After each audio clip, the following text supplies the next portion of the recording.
Welcome to Financial Insider Weekly. I'm your host, Michael Gray, CPA. My guest today is Emmett Carson. Emmett is a Ph.D., so we can call him Dr. Emmett Carson. His mother loves that.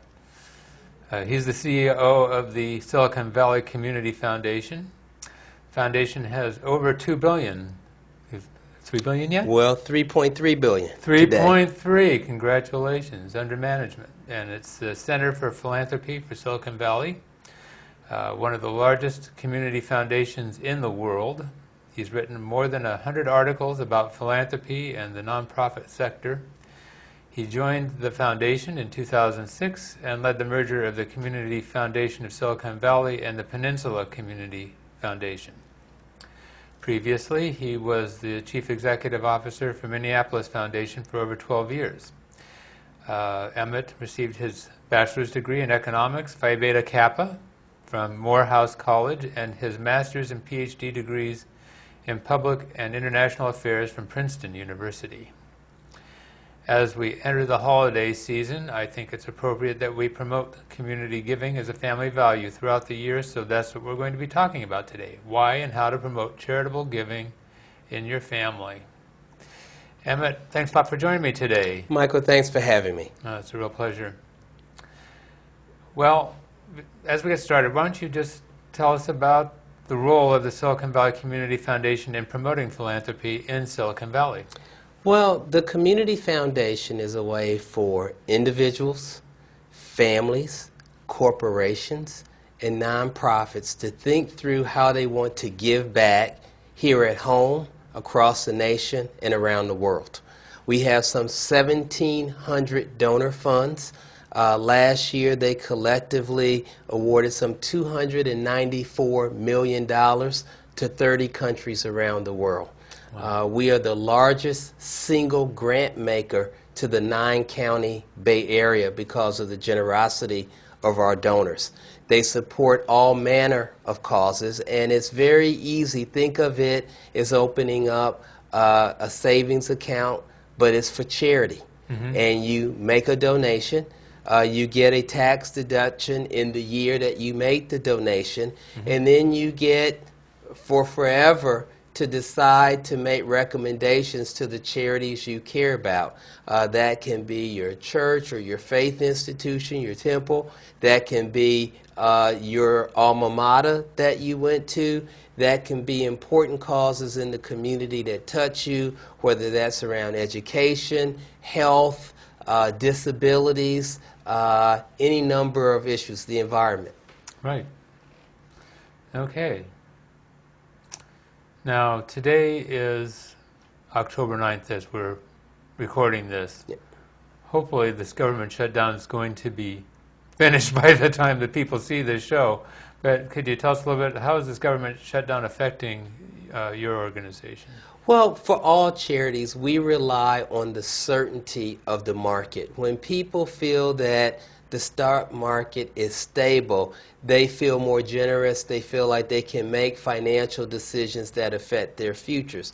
To the extent that the shutdown has started to cause uncertainty about the full faith and credit of the bond system that we have in America, to the extent that it's causing the stock market to go down, people feel less secure. Securities that they might have donated to the Community Foundation or other charities, they say, boy, the value has shrunk.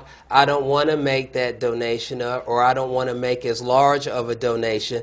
To the extent that it affects the larger market, people become more cautious and they don't give as much. And so we have already started to see people who were prepared to think through gifts are starting to pull back to say, I need to wait to see how this all settles out. And I think it's bad for government, it's bad for the services that we rely on government, it's bad for our country's reputation, and it's also bad for the charitable organizations that need to either connect with government now, but also rely on the stability of government for future donations of individuals.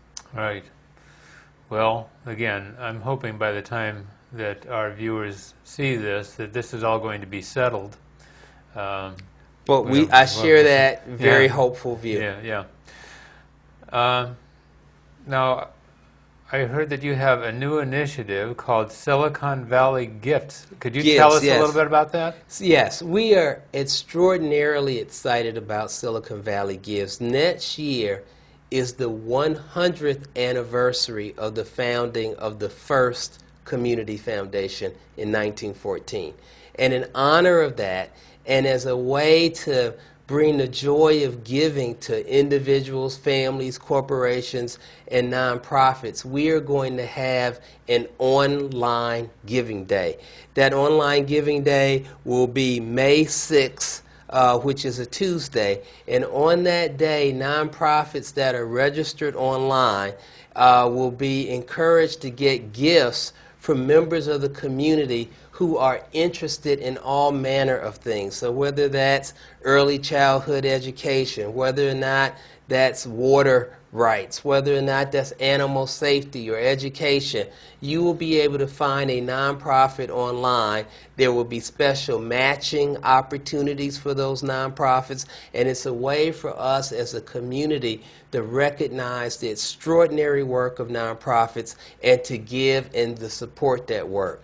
We're very fortunate that the Microsoft Corporation is a partner in this, as well as the Sobrato Family Foundation, and a number of individual donors are stepping up to provide the support so that this Silicon Valley Gives on May 6th is a success for our community. To learn more, I'd encourage viewers to go to the Community Foundation's website, siliconvalleycf.org, to find more details, find out how to register, find out how your nonprofit of choice can get technical assistance to become part of this community-wide effort. It's going to be extraordinary.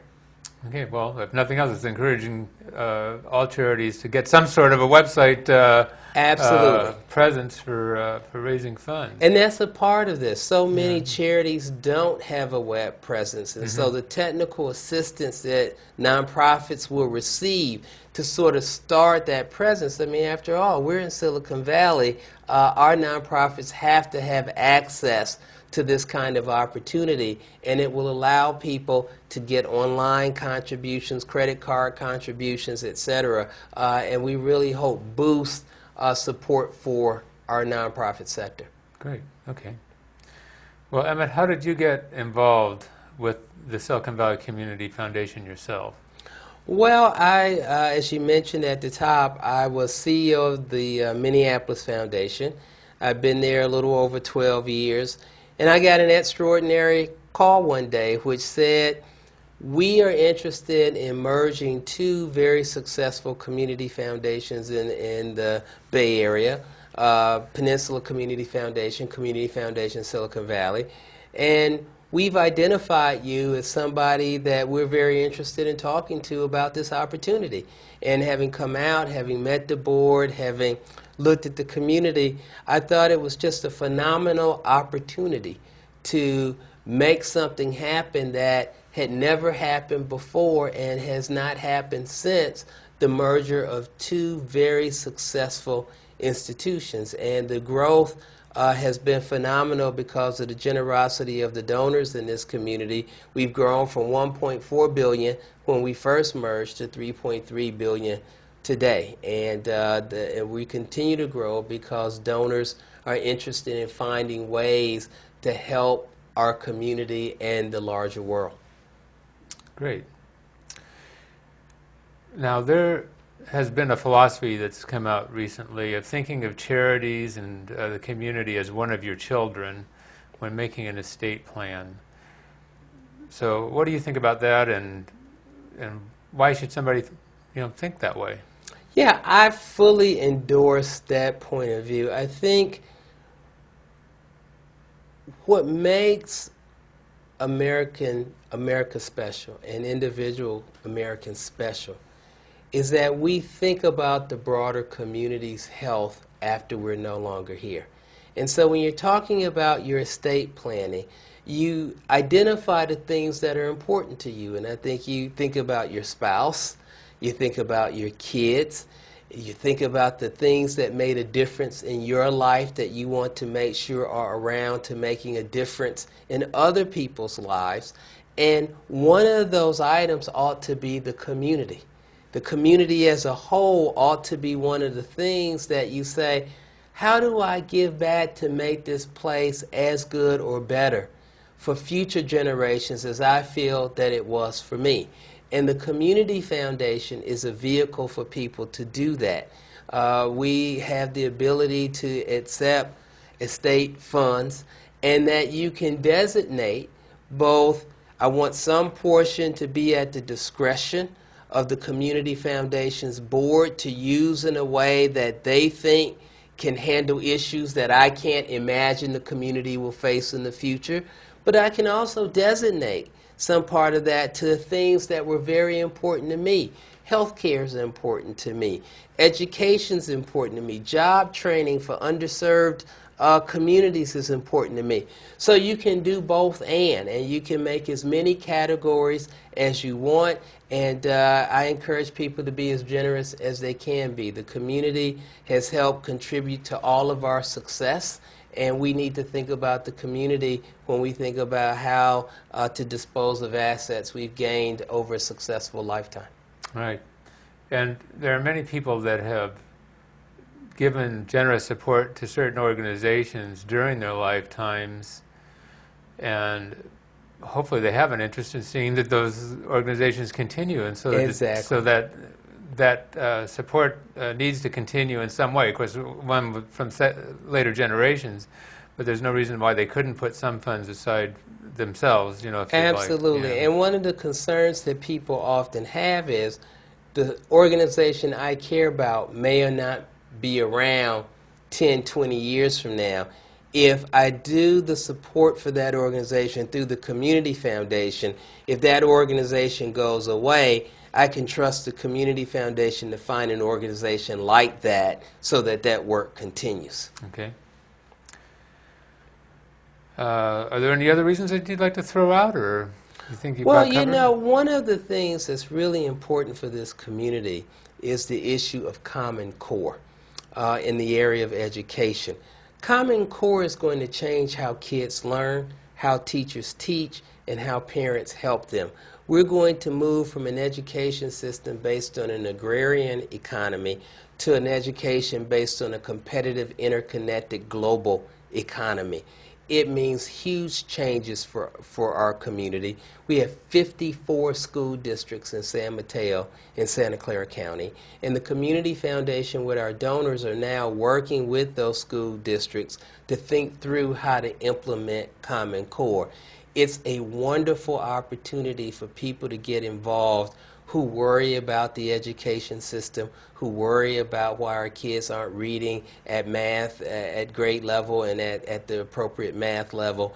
And this Common Core experience that is going to affect the entire state is this opportunity for people to get involved. So again, to learn more, I encourage people to come to our website at siliconvalleycf.org to learn more. Okay. How can you teach these values to your children during your lifetime?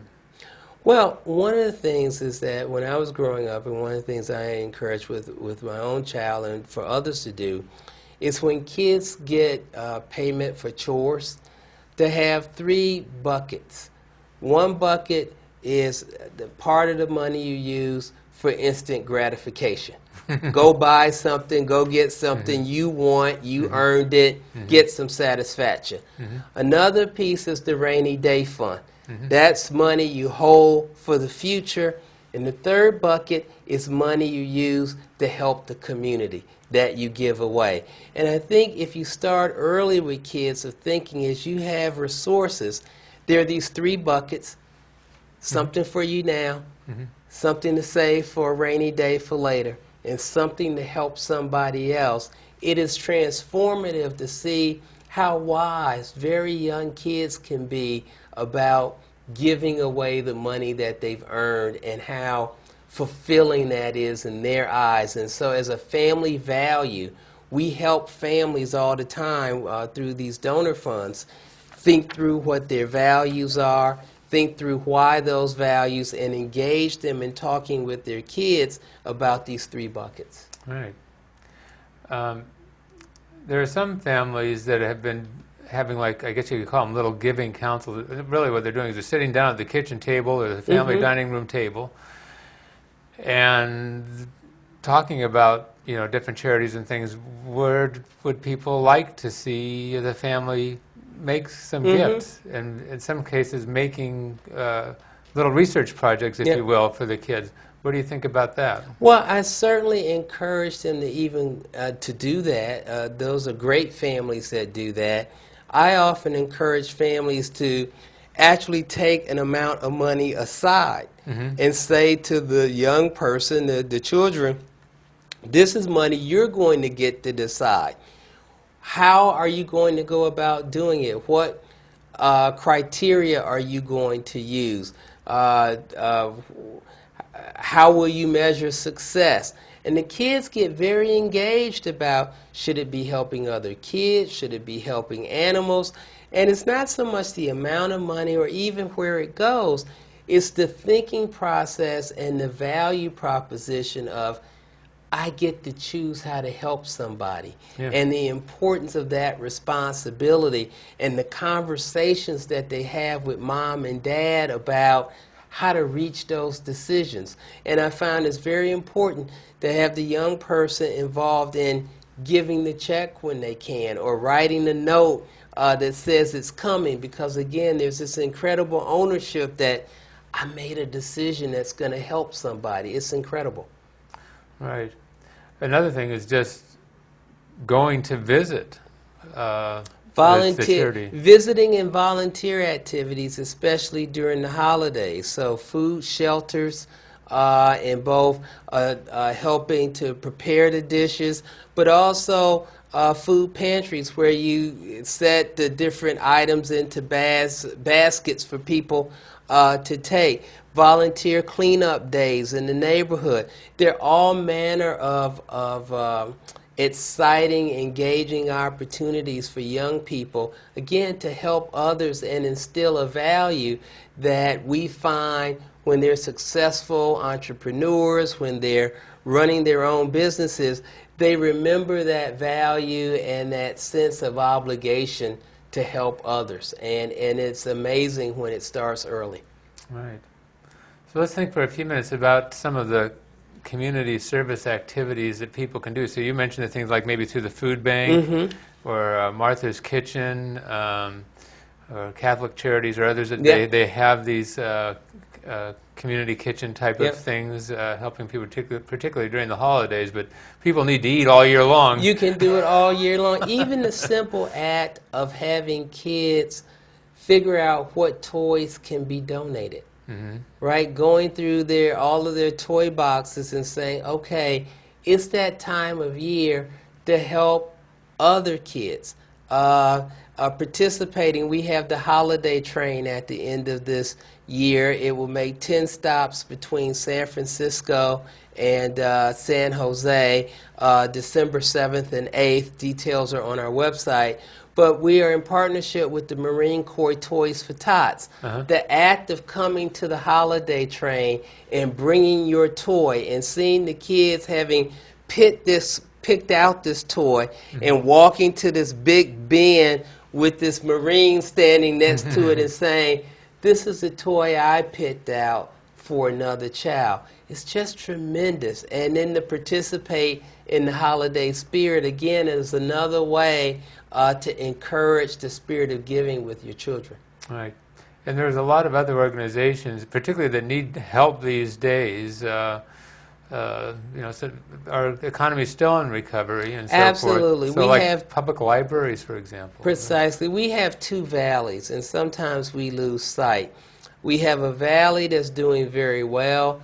Those are the tech engineers. That space is booming, and we hear about new public offerings and buyouts and that space as well.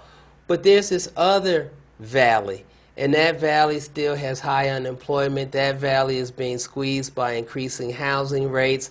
That valley has low educational attainment, and that valley needs the volunteer and extra support so that we will be able to talk at one point about one valley that's prospering from all economic angles and not simply one segment of the valley. Right. Another thing, it's a great opportunity, of course, some kids, I guess you could say almost a work experience, but also, being with other people on a volunteer basis. So, for example, helping out in hospitals. Mm-hmm. Visiting hospitals is certainly important, and many of these organizations have programs. So I would encourage you, the viewers, to say, what matters to you? Mm-hmm. Call that nonprofit up or look on their website online and say, what volunteer opportunities do you have? We're interested in animals. I know that the zoos have various programs. We're interested in cleanup. We're worried about graffiti. Are there graffiti remediation programs we can volunteer at? So there are things that you can do consistent with your family values. And I encourage people to explore what's important to them and why. It might be reading a book to a younger kid. And again, the powerful experience that I've seen slightly older kids helping another child to read with a word, and the satisfaction and pride. So find things that are meaningful for your family, for your kids' interest, and then it's real. It's not contrived. The kid doesn't feel forced into it. They get some joy and satisfaction, and that's the seed that then grows into a tree. Right. And another idea is for kids who like to perform, there's a lot of senior centers Mm-hmm. and so forth. So if you have an opportunity or see if they would like to have somebody to come in. There's a unique relationship that happens between the very young and the very old, and an ability to communicate and a playfulness that is wonderful to watch. Mm-hmm. So I also noticed that there's a lot of internet clearinghouses for volunteers. Mm-hmm. So here's a few that I saw, and I just checked them this morning to make sure they're still working. So one of them is onebrick.org. I guess it's supposed to be one brick at a time. We're making a good community. Another one is hands.org/volunteer. Mm-hmm. Another one is smartvolunteer.org. And then another is meetup.com/silicon-valley-volunteers. So if you're looking for ideas, there's no shortage of habitat to help repair and refurbish homes. I don't think that the answer here is I couldn't find anything. Mm-hmm. I think the answer is making a commitment that between now and the end of the year, our family will find one activity to participate in, whether that's the holiday train, whether that's habitat, whether it's going to one of these websites, doing some act for someone else as a family and making that your tradition. Right. So someone said, people don't give money to causes, they give to people who have causes. What do you think about that? Well, I think that we're all touched because somebody approached us and explained to us the importance of a particular issue, right? And so we need someone to connect it to our lives, and I think that that's where that statement comes from. It's a heart decision followed by a head decision. Very few people make a gift, in my experience, starting with just the head. They get touched by the heart, and then they use the head to say, well, is it a good gift to make? How much is it? How are you going to use it? And it's all the metrics. It's the same way we decide to buy things. We see something and we say, oh, I like that. And then we say, how much does it cost? So it's a heart decision followed by the head. We give because somebody touches us, somebody we know, somebody's passion. We say, boy, that's an important thing. I want to learn more. We use our head to confirm the heart. Okay. Well, we have a couple of minutes left. Maybe you can throw out a few thoughts that you have related to this area of promoting giving as a family value? Well, you know, one of the ideas for people to take away is that philanthropy is a big tent of things. And we have a process that we go through with our donors, and I think it's very important for people to say, what are our family values? Start there. Start with, what do we care about? What do we want to invest in? What's meaningful for us? Talk about it. Try to write down a family statement that says, our family cares about this because of this. Mm-hmm. And then put it out there. Mm-hmm. And then say, okay, what are we doing to meet that family goal on an annual basis, on a quarterly basis, on a monthly basis? How much time, volunteer time, are we going to put in? Financial energy are we going to put in to the causes that we care about? There isn't one cause. You don't have to pick just one. The great thing is you can pick 10 causes if you've got the energy and the commitment for it. And you can go as deep as you want or as superficial. And so my message is, we've got a lot of needs. We've got a lot of opportunities for people to participate. And it's the will of people to say, you know what, this is the year. I'm going to make the commitment. And for those who have made the commitment, here's the little bit more I think I can do this year to make a difference. Right.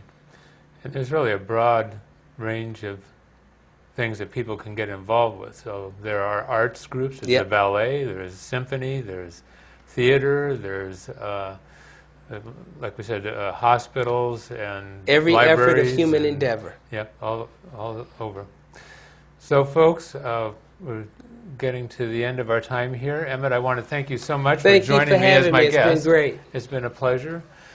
Folks, we're coming up on the holidays, so I hope that we've given you something to think about, and that you will take some action and share what you're doing with your kids.